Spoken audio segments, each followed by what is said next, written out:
ABC6 Weather with meteorologist Tyler Hughes. Brought to you by the Preserve Sporting Club and Resort. And we just got in that 5 a.m. advisory from the National Hurricane Center on Tropical Storm Erin, so I want to go ahead and show that to you.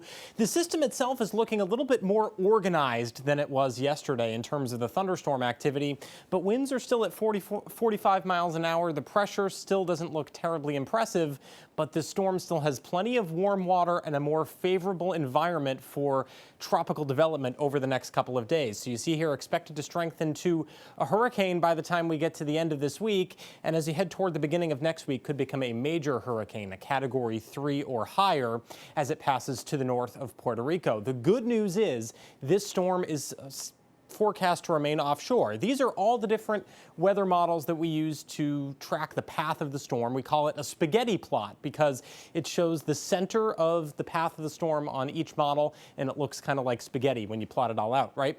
And you see all of the models except for one have the storm curving north and remaining offshore, which is really good agreement in these kind of models. So we'll just bring some rough seas, maybe some rip current risks to us, but other than that, no major impacts expected here at home. It's close to the 70-degree mark in Providence right now. We're already over it westerly in Newport, but it's also a humid start this morning. That's why you're seeing a bit of reduced visibility, a bit of fog here on our Skycam. By this afternoon, we're headed for the upper 80s. I don't think many of us break the 90-degree mark, but 88 is our high for Providence. That was also the high temperature that we got up to yesterday as well.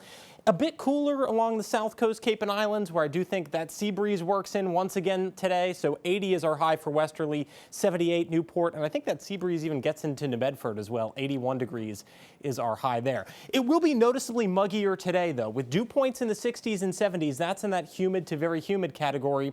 Dew points have really only been in the lower 60s the last couple of days, so that increase is something you'll notice when you step out the door. So if you're headed out to the Washington County Fair today, I will see you there. I'll be doing the weather live for the noon newscast and recording some fun stuff as well. Temperatures headed for the 80s this afternoon. I do think there will be more clouds than sunshine around in Richmond, but overall a great day to hit the fair. And if you see me there, come say hi. I may have some ABC swag to hand out to you as well. When you step through on Futurecast, there is a chance for an isolated shower storm today, but I do think that chance is pretty much confined to western Massachusetts. It's only the slightest chance that one of those crosses the border into the ocean state. And I think most of us will stay completely dry this afternoon. This evening, a warm, muggy evening with low temperatures in the 70s. And then by the time we get to tomorrow, that's when we have more robust storm chances in place. Now, they're still hit or miss, but some of these storms, as they roll through after lunchtime tomorrow, could bring some gusty winds and downpours along with them. So just keep that in mind. And we really do need all the rain we can get. We haven't had a drop of rain since the first of the month, and now South County and the southern part of Bristol County, Massachusetts, are in an abnormally dry status. We get a new update on the drought monitor in tomorrow. I'll be sure to bring you that. Once the front clears out, though, it's looking like we clear things out for the weekend and cool off as well. Cara? Thank you, Tyler.